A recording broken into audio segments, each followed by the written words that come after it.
These wire shelves in my walk-in closet have officially entered their early retirement phase, pulling out of the wall, sagging under emotional and some light sweater-based pressure.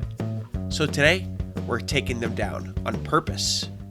All right, so I've already gotten started by removing a couple of these shelves. I wanted to see what I was going to be working with here. So these are like the support rods that they go anchored into the wall, and then they support the shelf that was here. Kind of like these wire shelves here. You can see the issue already. So whoever installed these, they use like molly fasteners. So I don't know why they thought that like a molly fastener would be able to hold it, instead of like trying to find the studs, which I'm not really sure why they did that. So what I'm going to do now is I'm going to finish removing all of these shelves and then start patching up these holes.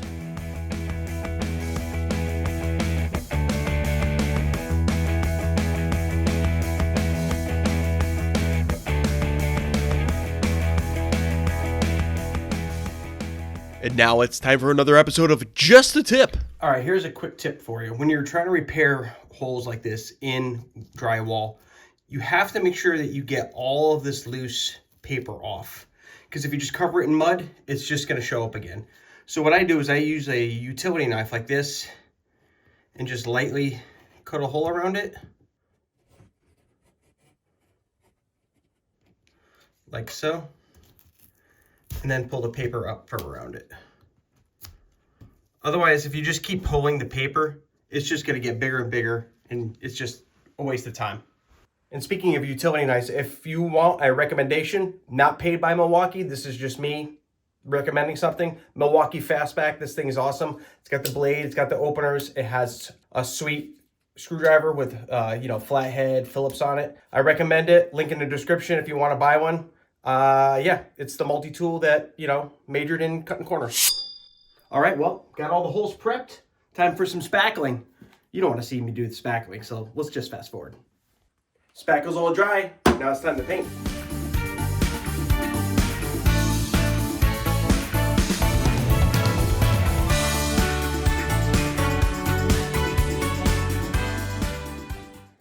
I swapped out the old bulbs for LED retrofit can lights. They screw right into the existing sockets, so no rewiring is needed. It's a super quick install, and it uses less energy, so definitely a simple, worthwhile upgrade.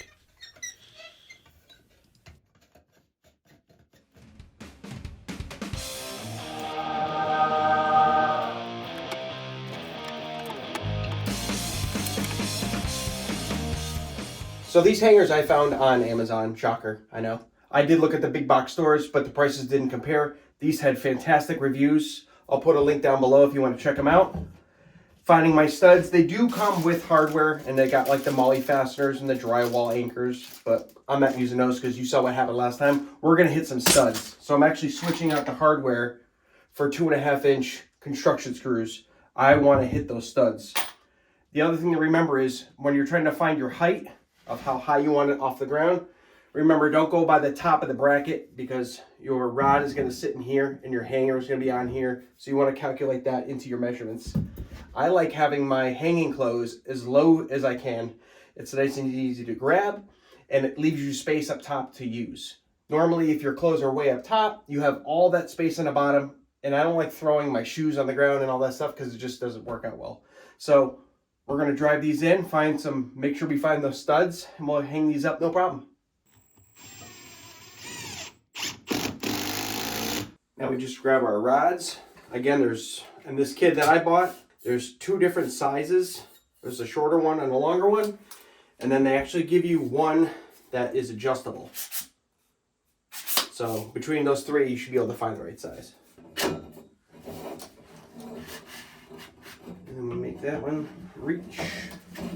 Tighten it up. Just like that. There are some little screws underneath here. It's just basically a set screw that'll keep this from shifting left and right. So right now this span is just about 4 feet, and I think that's just too much, especially when these are loaded up with clothes. I don't want the rods to sag at all, so I'm going to add one in the middle.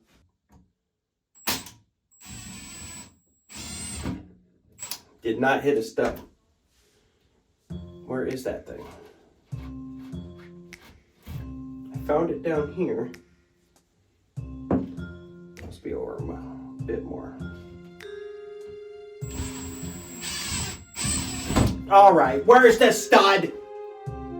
Okay, I've calmed down a bit, and I found a stud. You can't see it, it's off camera down here a little bit, but there is a stud here, and I went straight up, and that's where these are.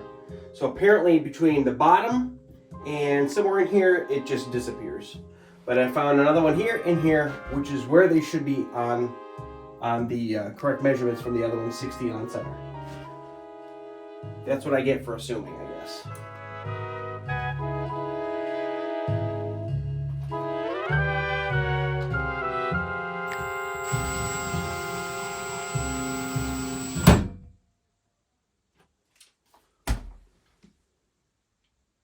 I'm going to have lunch.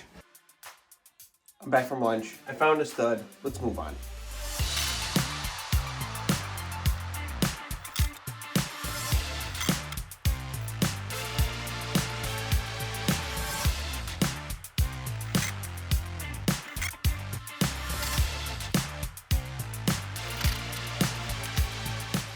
So this is a door to our attic space, so we need to be able to access this whenever we need to get to that storage. My plan is to make sure that these brackets are going to be above the door, meaning the shelf that rides along the top of these is going to be above the door, so that way we can obviously still open this when we can.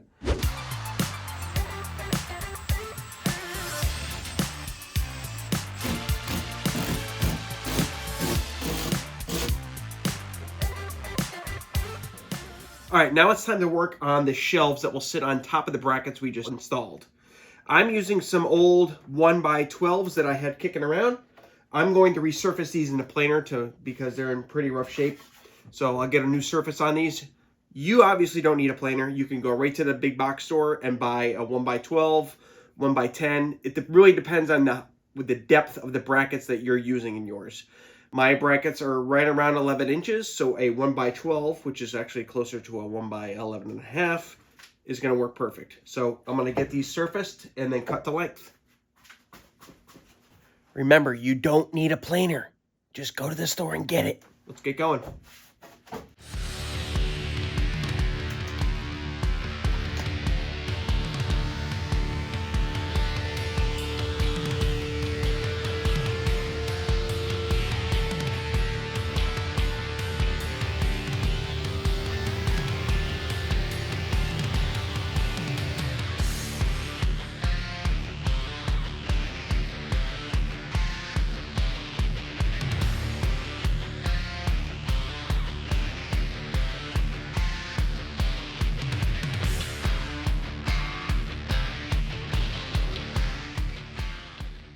All right, so I got all the top shelves stained and polished. Now they're just drying. So while those are doing that, I'm going to move on to the next thing. So I don't know about you, but when I have like pants hanging on hangers, I don't know what it is, but I just struggle with them.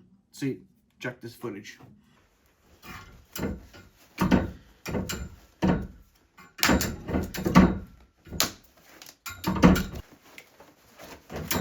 So I came up with the idea of getting some dowels.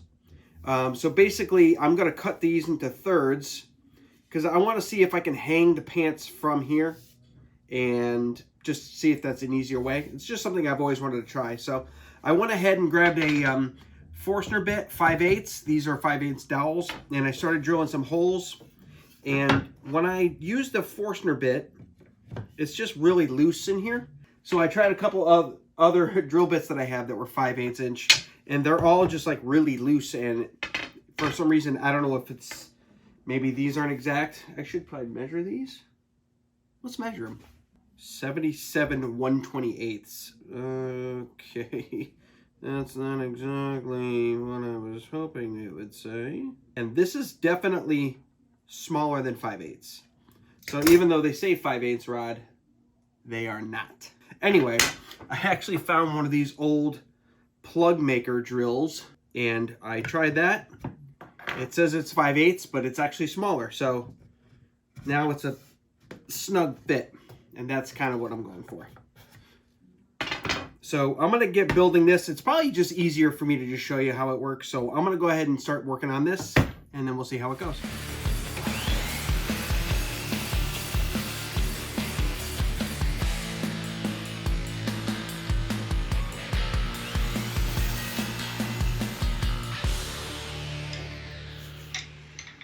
All right, you got done with those yet? Yeah, just finished. Let's go. Don't be impatient. All right, well. Come on. Jeez. All right, well, I'm going to use some 2x4 material. I'm going to cut it down. We're going to drill some holes in there and put these in. Thanks for your help. Appreciate it.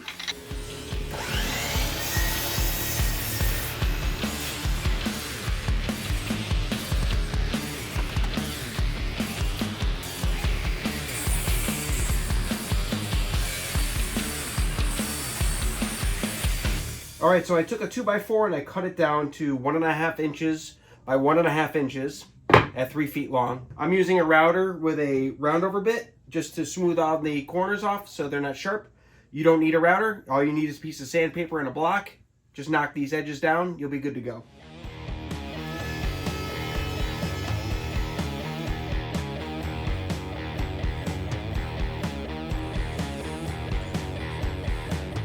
All right, so we got everything rounded over. It's time to make the holes for the dowels. I'm gonna use a drill press for this, but you don't need a drill press. You can just use a drill bit. The key is to make sure that the holes are going straight down in. If they're not straight, when you put the dowels in, they're gonna be pointing in every direction. Now, again, you don't need a drill press. You can pick yourself up one of these guides that will help guide the drill bit straight down. I need to find the center point along my board, make a mark, so that way all of our holes are in a line. So we'll go do that next.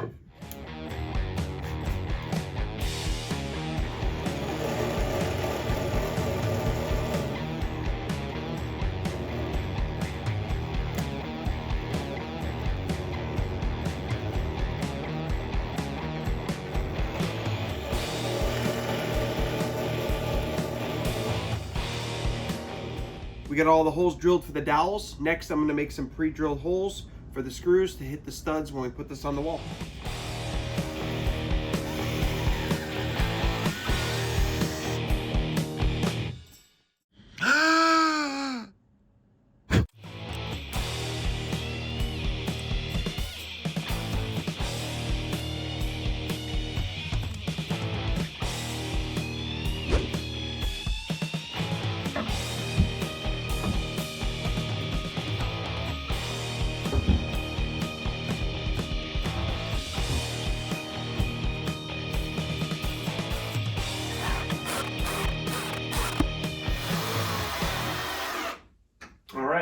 I'm going to finish getting all these up and screwed in while you go put in the dowels.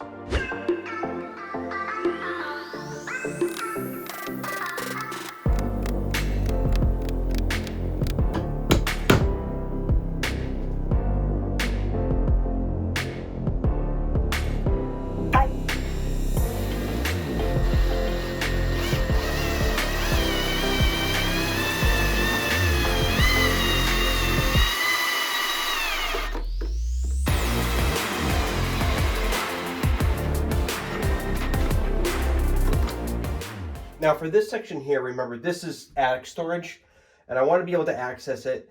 If I did put just like a one piece of board that went across the top, it would not be in the way. If I open it, it wouldn't be in the way. However, you know, sometimes we're bringing bigger things in here and I just want to have the room, so that's why I left this part out. And so what I'm going to do is, we're still going to have a shelf here. I picked up some of these mending brackets and I'm going to attach them here on each side, 2 on each side, and then put the shelf on top of that. That way I can easily just come and remove the shelf and put it back when we need it. So let's put these on.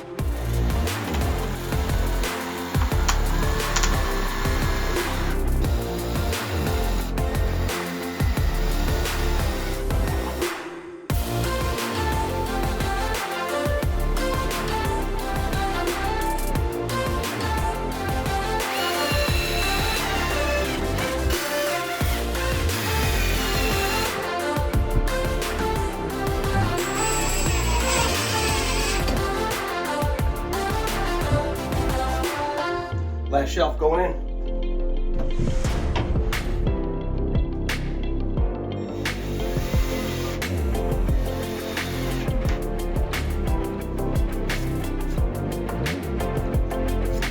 Not bad. What do you think?